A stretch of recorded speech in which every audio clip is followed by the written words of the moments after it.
Hello, friends. This is Dave Hurwitz, executive editor at ClassicsToday.com, here with reference recording. And today we're talking about Saint-Saëns Organ Symphony. And you folks, you're so far ahead of me. When we started this series, a bunch of you chimed in with, of course, Saint-Saëns Symphony No. 3. It has to be Charles Munch and the Boston Symphony. And of course it is Charles Munch and the Boston Symphony. There is no competition for reference recording. There may be other competition for great recordings of the work. And this one has been one of the most durable of all of the reference recordings. But the secret is right here on the album, actually. Look at the album. Look at what it says here. Note, a stereo spectacular. Yeah, because not only was this the recording of Saint-Saëns Organ Symphony that everyone needed to have, it was one of the great audiophile productions of its era. 1959, the dawn of long-playing records and stereo. Now, when you're doing this, if you have Boston Symphony Hall, one of the great auditoria in the universe, acoustically, it's just amazing. And it has one of the great concert hall organs that's really in good shape and that works and sounds fabulous. You know, most concert halls, a lot of them have organs. Most of them, they either sound lousy or something's not right, or the hall itself isn't terrific. All I can tell you is that Saint-Saëns Organ Symphony, historically, and still is one of the most difficult works to record that anyone ever invented. I mean, even audiophile labels like Telarc and things, that always, brag about how fabulous their sonics are. Reference recordings, they make recordings of this. They don't sound as good as this. They really don't. It's phenomenal, actually, how difficult this piece is to record, how difficult it is to find an orchestra and an organ in a great sounding room where the balances are right. I mean, I remember when I was in high school, we saw the Yale Symphony Orchestra. It wasn't the New Haven Symphony. It was the Yale Symphony, the student orchestra from the School of Music, performed this piece at Wolsey Hall. And Wolsey Hall has one of the great organs in the history of mankind. It's a symphonic organ built to have all kinds of orchestral colors. Newbury, I think, is the Newbury Memorial Organ. It's an astonishing instrument, a fabulous instrument, and huge. It has over 12,000 pipes. Symphony Hall organ here has like 5,500. It's enormous. And the finale comes in, the organ goes down, you see the orchestra playing, you don't hear them at all. All you hear is this organ. It's unbelievable how powerful it was. And it was a thrilling performance. We didn't care that the orchestra was getting drowned out. You kind of feel it rather than hear it. But it's still, you want to hear both. You want to hear the interplay between organ and orchestra and the slow movement where it's all very quiet and hushed and beautiful.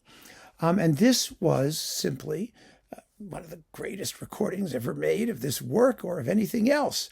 Most recordings of the organ symphony do not, in fact, use an organ that's in the room where the orchestra is, because if you do it in a church, the acoustic is all wrong. You have all this reverb and there's no clarity. It sounds just dreadful. And like I said, most concert halls don't have really good organs.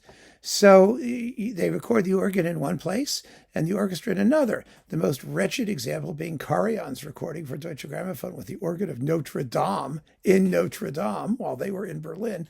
Two completely different spaces with two completely different acoustics, both of them dreadful. Absolutely dreadful for this particular work in any case. And the result was, as you might expect, it sounded like a cross between, a 747 revving up to take off and a white noise generator. It was just awful, absolutely unlistenable. And so it goes. One of the better recordings that achieved that mixture of stuff was Daniel Barenboim's with the Chicago Symphony. Now, Chicago Symphony Hall has an organ, but they didn't use it. I mean, it's really kind of amazing how it never seems to work. One of the last recordings that Laurent Mazel made for Sony in Pittsburgh was the Saint-Saëns Organ Symphony, which had no organ part because they didn't get around to it. So it was released like decades later when they finally got around to finding an organ they could track into the performance. It's not a very good performance anyway. Really, it's a miracle when you get a great Saint-Saëns Organ Symphony. And traditionally, there were 3 or 4 of them that were really, really of the upper tier of Saint-Saëns Organ Symphony recordings. Of course, Ormandy in Philadelphia on Columbia, the Sony one, which sounds really good and still does. It's a lovely performance with a decent sounding organ. There was Paul Perret on Mercury Living Presence, which was a very natural recording with a real organ that also sounds very good, still does.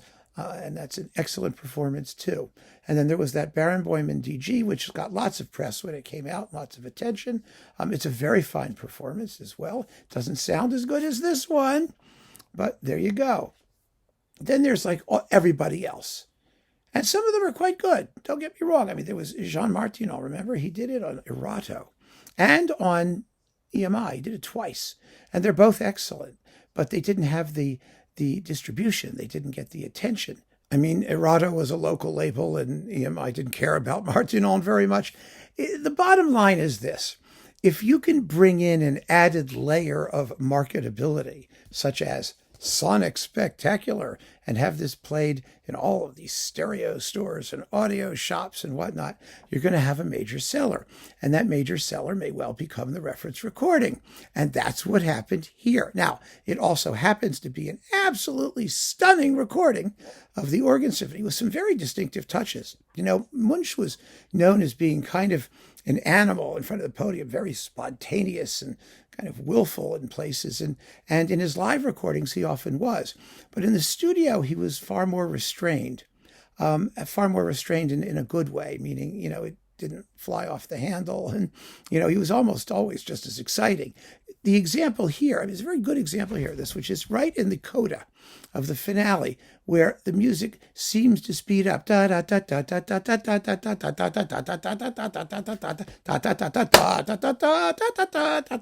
like that.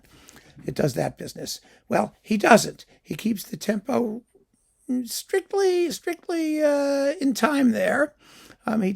He doesn't accelerate the way everyone else does. Of course, when they all accelerate really quickly, then they have to slow down afterwards. So it saves the problem. But it gives the whole performance a kind of nobility, which is unmatched by anyone else's. And the sound is so glorious. It's just wonderful. And it leaves room for other performances that do the accelerando thing and have other interpretive touches of their own. That's what's good about a reference recording, is that it gives you one way of looking at the piece, and it's an idiomatic and valid and legitimate way all by itself, but it leaves the door open for many other interpretations, which may do other things, so that you can go and have a good time. But you're never going to find a better sounding version of Saint-Saëns Organ Symphony than this one. You really aren't, because it richly deserves its audiophile credentials as well as its standing as the reference recording of the work. So keep on listening, friends. Thanks so much for joining me. Take care.